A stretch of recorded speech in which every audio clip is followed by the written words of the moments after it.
Well, hello everybody. Welcome back to the Bison Workshop. I'm Bob, and right now we're in the office, and we have decided to make another part. Uh, but before we get started, make sure you're having your truck coffee. I'll wait. Anyway, the part that we're going to make is this part right here. This one here I 3D printed, and I'll give you a close-up here. It's going to be threaded in here for a buffer tube, and it mounts where the hinge would mount, and you use the same screws that you use on your hinge to screw this on. The reason we're doing this is because of this. And I'll show you on my gun.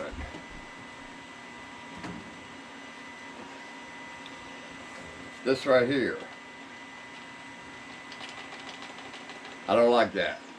I don't need my stock to fold.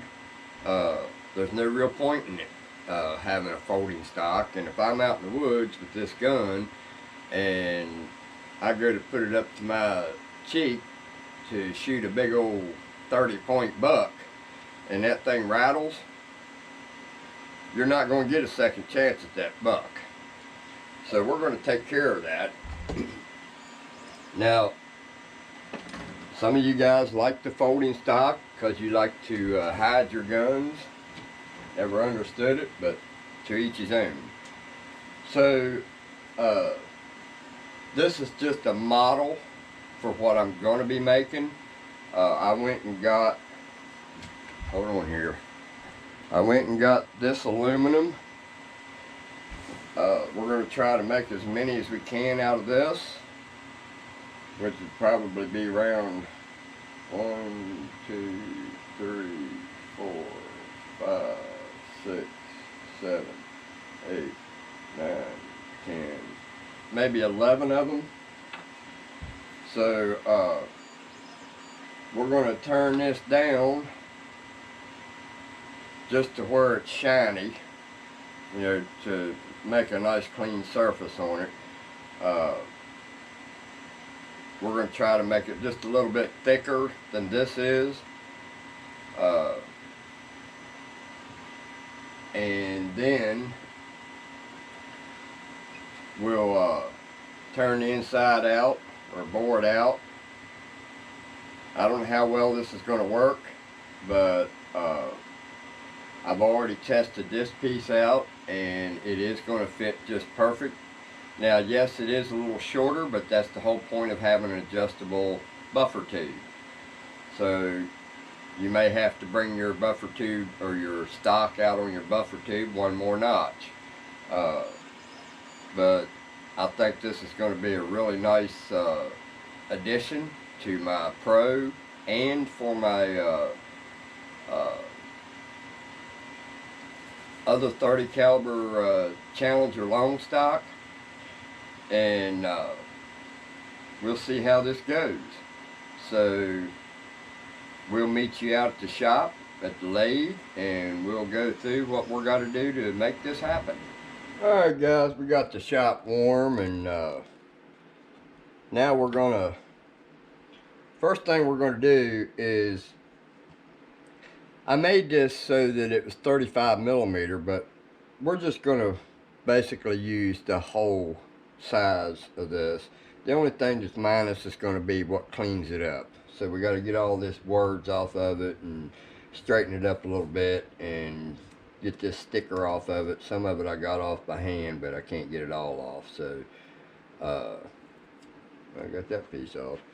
So I've got it chucked up in the 3-jaw chuck, and we got a live center in the end, and we're just going to take and skim the outside of it until it's perfectly round, and then we'll go to the next step. Enjoy the music.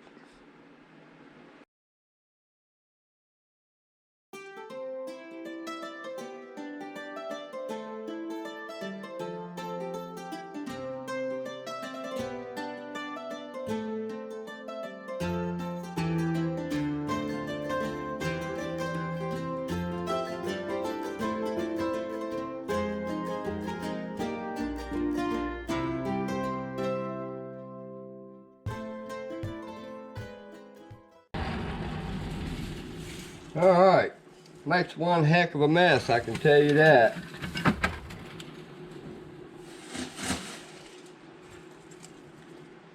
Alright, so now the next thing we need to do is make our cuts. So we're going to get our cutoff tool and we're going to put that in there, and then we're going to bring that to where it's right at the edge, and then we're going to set our DRO to 0. Alright, so then we want to measure how long we want each part.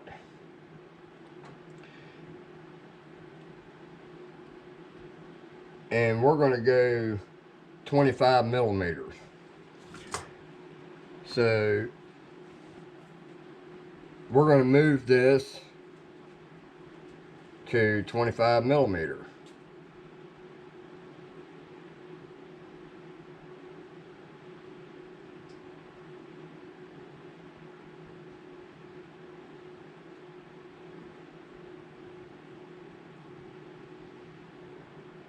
Alright, now we'll get started cutting these. What I'm going to do is I'm going to take the cutoff wheel and we're just going to make a mark every 25 millimeters where we want each piece.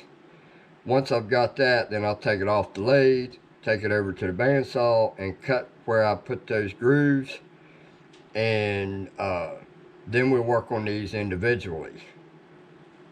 So let's get to it.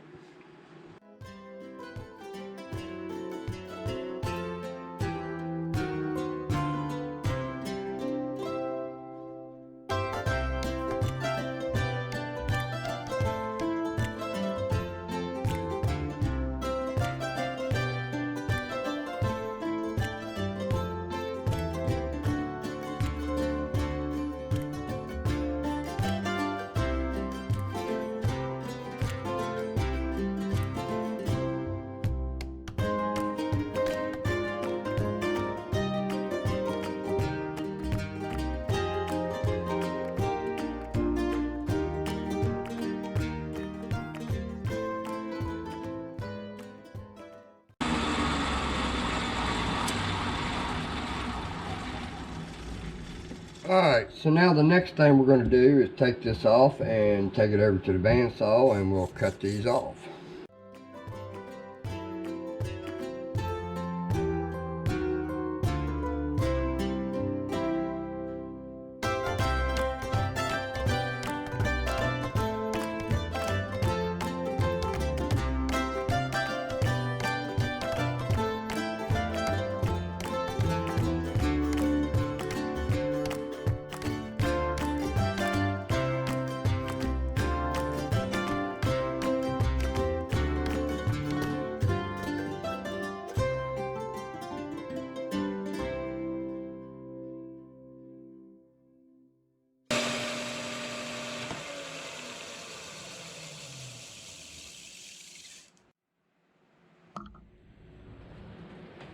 Alright, so now we'll go ahead and get the second one cutting, because I'm only going to do 2 of them, or 3 of them. So we'll go ahead and I'll just cut the lines to be prepared for the next one, if they sell. So we'll go ahead and get this one started, and then we'll take this one over to the lathe and start working on it. We're going to go ahead and put this in here, and we're going to face it on both sides.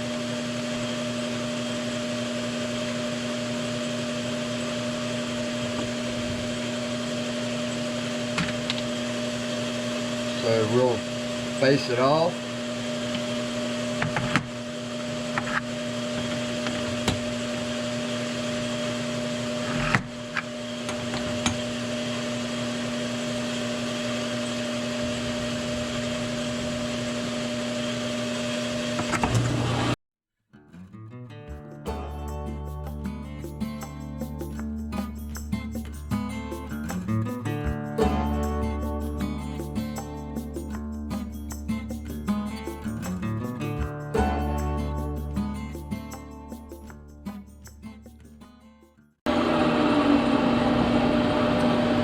So now the next thing we need to do, let me turn this bandsaw off.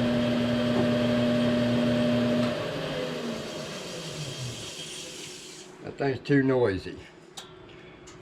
So the next thing we need to do is drill it out. And we're just going to start doing some stepper drills. So we're probably going to start off with a 1/2 inch. We've already got our pilot hole. So we'll put our chuck in.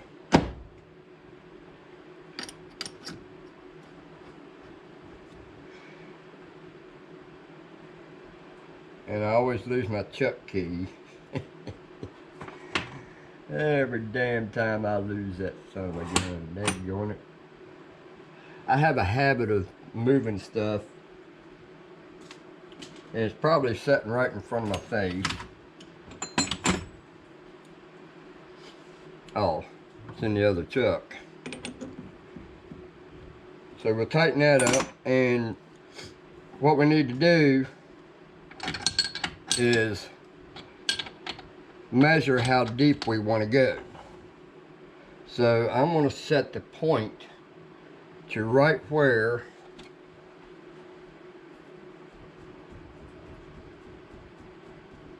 it's level with the front of that. Because remember, the drill bit is tapered. We don't want a tapered hole. So we're going to have to do tapered to start off with. So for me to go as deep as I need to go, I need to figure out how deep we need to go. So right now we have a total. Well, we're going to figure out how deep we want it, because we want the bottom to be exactly right. So we got 23 altogether. So we're going to turn this around. And we got 17. So 17, 18, 19, 20, 21, 23. So we got 5 millimeters that we want to keep. So we're going to measure this piece. And it's measuring 2450. So 2450 subtract 5 millimeters gives us, we're just going to go with 1950. So we need to go in 1950. So we're going to set this for 1950, and that'll give us a flat surface on the bottom for threading or putting our bolts in. It's hard to get that thing right on. Alright, we got 1950. So now, in order for me to, because I don't have a DRO on my tailstock, here's what I do. I'll take a piece of tape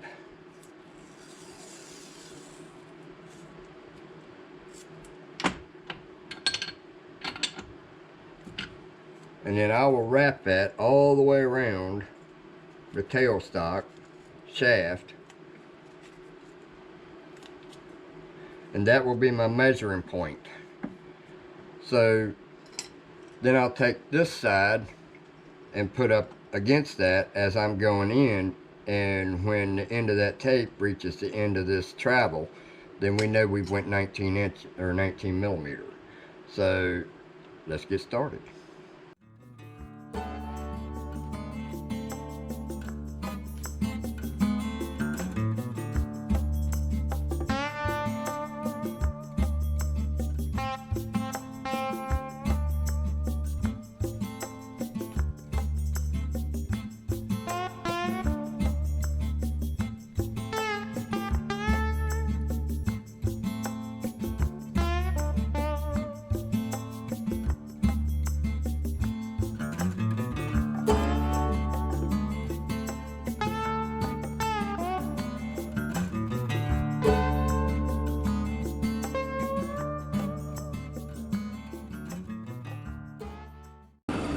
Alright, so now we've got it to where we can start using the boring bar. So we're going to use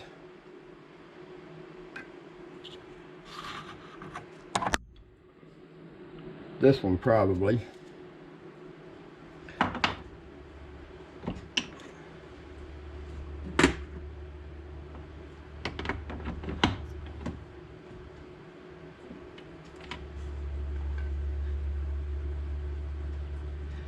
So now what we want to do is straighten out the hole in the bottom where it's tapered, where the drill bit was, and make it whatever size the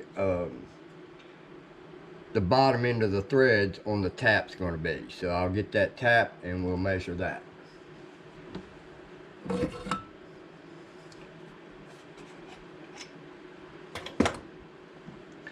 So what we're going to do is we're going to measure the bottom of the threads.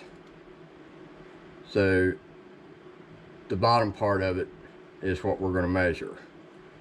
So that gives us 2860. So now this is what we're going to go to, is 2860. So we've got a ways to go. Probably about quarter inch left, so we'll get started on that.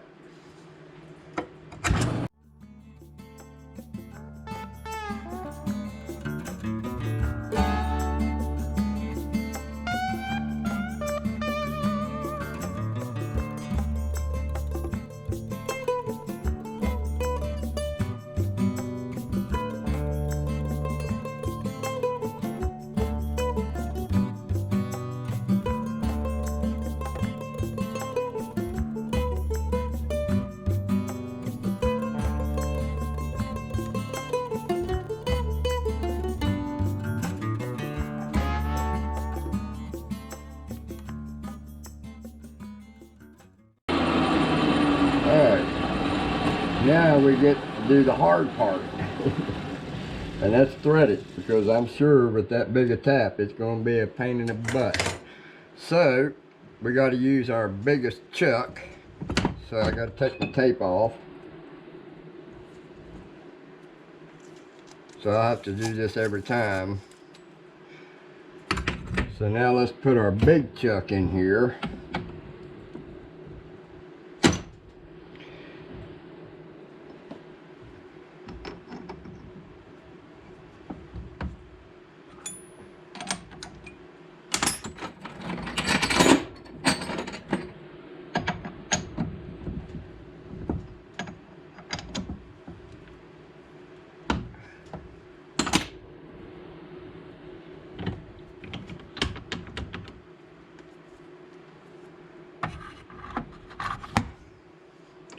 And back all this out of the way, and let's thread this bad boy.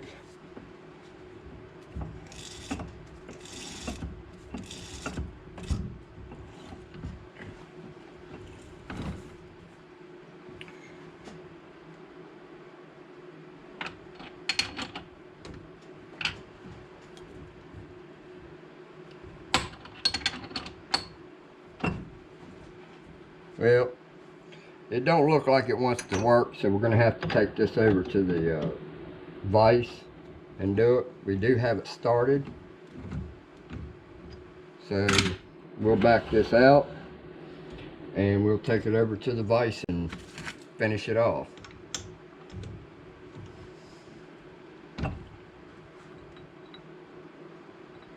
Actually, you know what? Let's just try to do it right here with a crescent wrench and put it in back gear.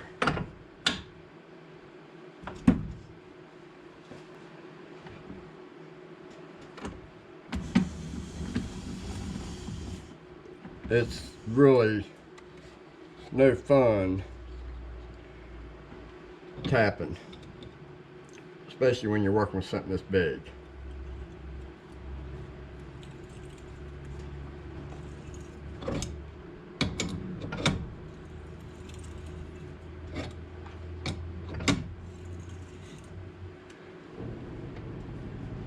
And we'll put some WD-40 in there because WD-40 works pretty good for threading.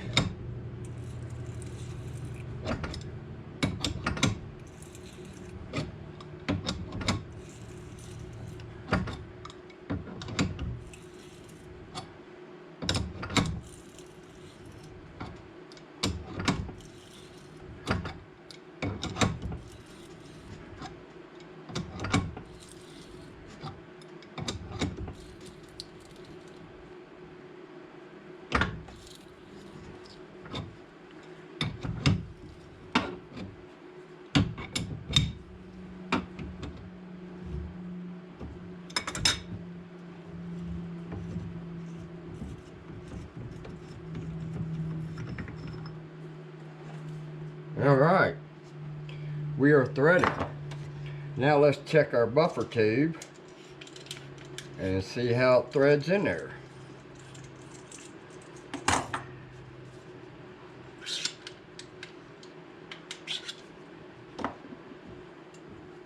Let's blow all that out. Did I get any on you? And look at there.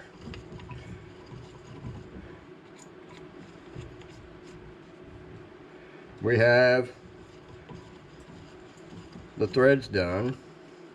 So now the next part is making the holes on the